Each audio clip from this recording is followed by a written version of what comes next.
Many of the women's garments in vogue during the 19th century required underpinnings in order to look right and fit correctly. These structures altered according to the vagaries of fashion. Despite its 20th century context, Christian Dior's famous quote, "Without foundations there can be no fashion," is perhaps even more relevant to the 19th century. The main foundation garments were the crinoline, the bustle, and the corset, and these will be discussed in turn. I will begin with the crinoline. Looking at our grey silk gown from around 1863, we can appreciate that it required a structure called a crinoline underneath the skirt to hold it out and create the correct fashionable silhouette.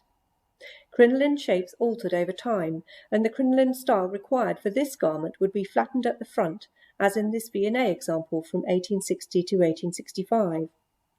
The term crinoline is related to the French word crine, meaning horsehair, as horsehair petticoats had been used to create the wide-skirted look which was fashionable during the 1840s and early 1850s.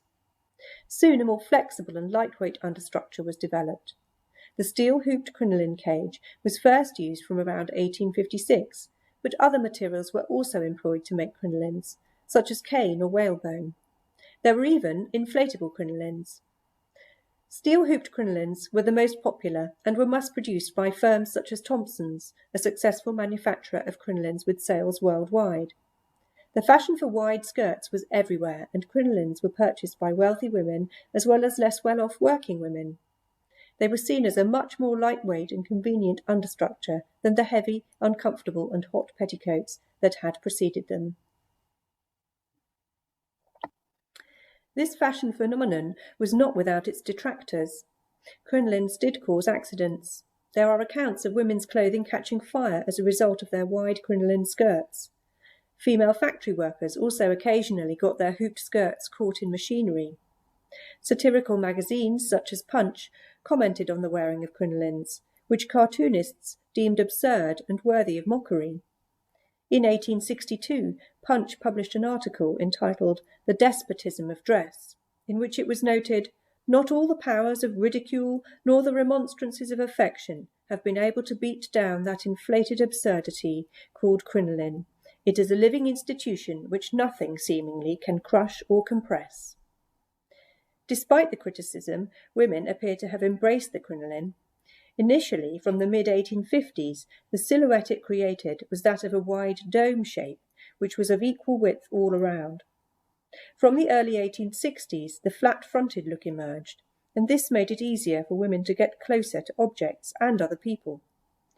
Finally, by around 1868, the crinoline had narrowed and, in a modification of the flat-fronted look, a bustle structure was added to the back in some cases. This crinoline from our own collection dates to between 1868 and 1871. It is from the later period, but the principles of its construction remain the same as the earlier and wider versions. Red wool tapes, lined with white cotton, are used to link everything together. An adjustable waist fastening is found at the back of the crinoline. This uses a brass hook and eye closure. 9 evenly spaced cotton-covered hoops are incorporated into the crinoline. They extend from mid-thigh level to the hem and increase in width towards the bottom. The top 4 hoops are left uncovered and are secured to the tapes by means of brass clasps. This allows removal for cleaning. The 5 lower hoops are contained within a crinoline bag of alternating cream and red worsted wool strips. These have been evenly pleated, adding definition, texture and interest. The hem of the crinoline is protected with a brown velvet strip, which is designed to guard against wear, but could also be brushed clean of dust and dirt. It is interesting to note that at the back of the crinoline, an additional 10 brass metal eyelets are found. Given the date of the garment, it is likely that these provided the option for the addition of a further bustle structure, which is now lost to us. The original owner may never have opted for this add-on, of course, but if chosen, it would have achieved a slightly bustled effect in keeping with the new transitional style. The official name for the undergarment used to create this shape was that of crinolette. Following on from the use of the crinolette, fashions evolved around 1871 to give more exclusive emphasis to the rear, a style which lasted until about 1876. This is when the bustle or tournure was developed in order to support the volume of fabric that was now being added to the back of gowns. The bustle of the early 1870s gave a softer silhouette than that of the second bustle era of the 1880s, which lasted roughly from 1883 to 1889. 1880s fashions saw a more pronounced shelf bustle become fashionable, which generally took the form of this collapsible chimney pot style. This jupon-style bustle dates from between 1872 and 1874, and as such comes from the earlier bustle period. It has a gently sloping shape at the back and a relatively wide hem, giving the softer and broader silhouette that we associate with early 1870s fashions. It is made from red and black striped cotton twill and features 22 half hoops of cotton-covered steel which graduate in size as they descend.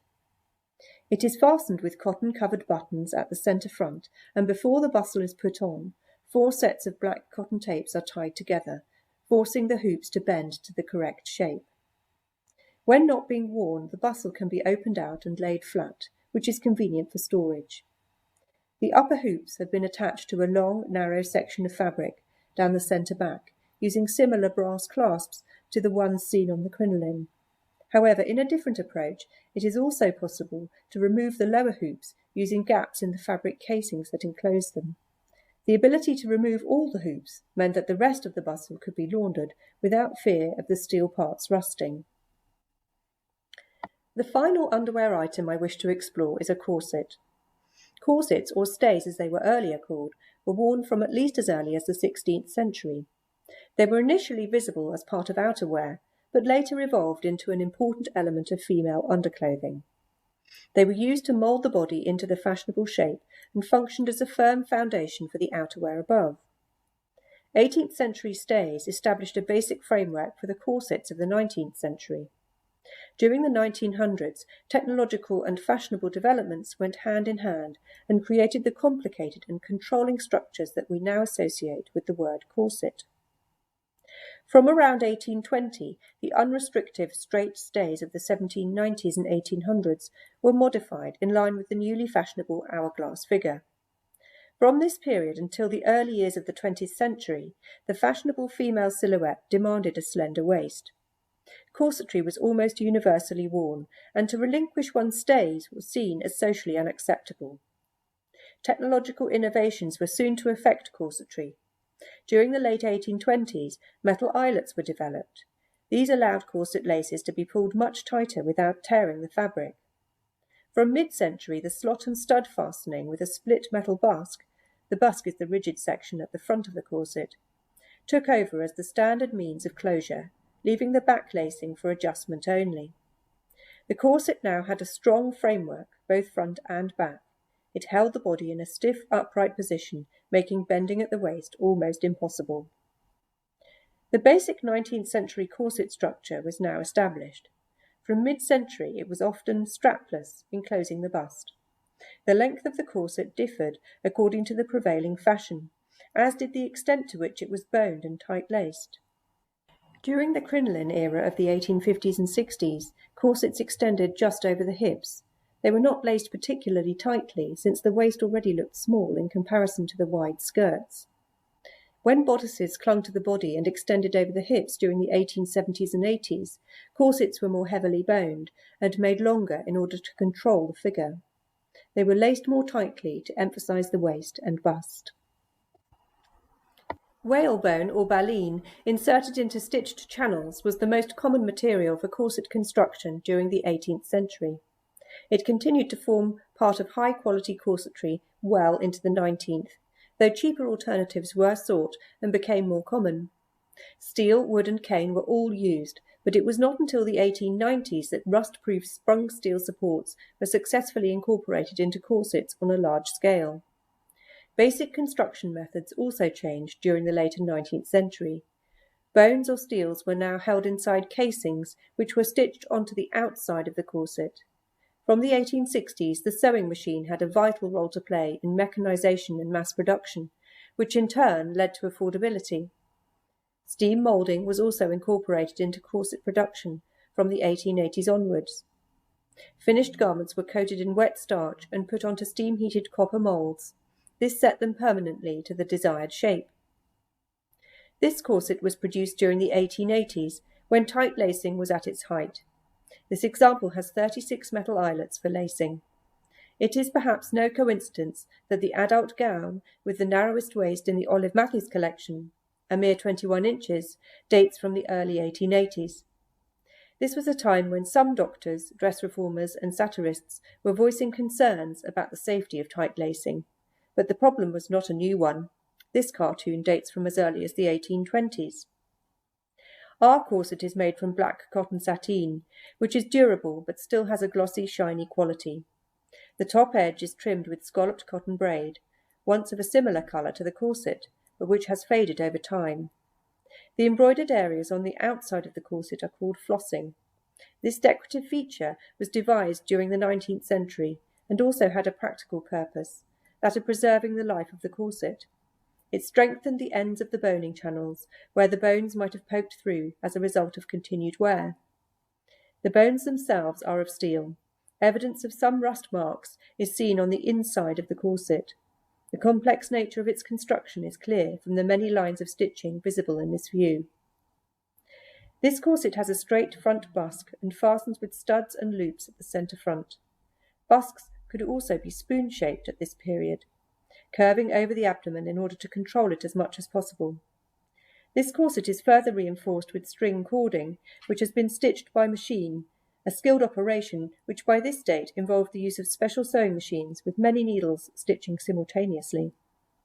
Cording from the 1880s period was made from twisted paper twine, which was treated to make it washable and to give it strength. Though it looks formidable here, cording allowed for more supple figure control and reduced the number of steels required to produce a corset. Such corsets were cheaper to make, and their manufacturers also claimed that they were more healthy than their fully boned counterparts.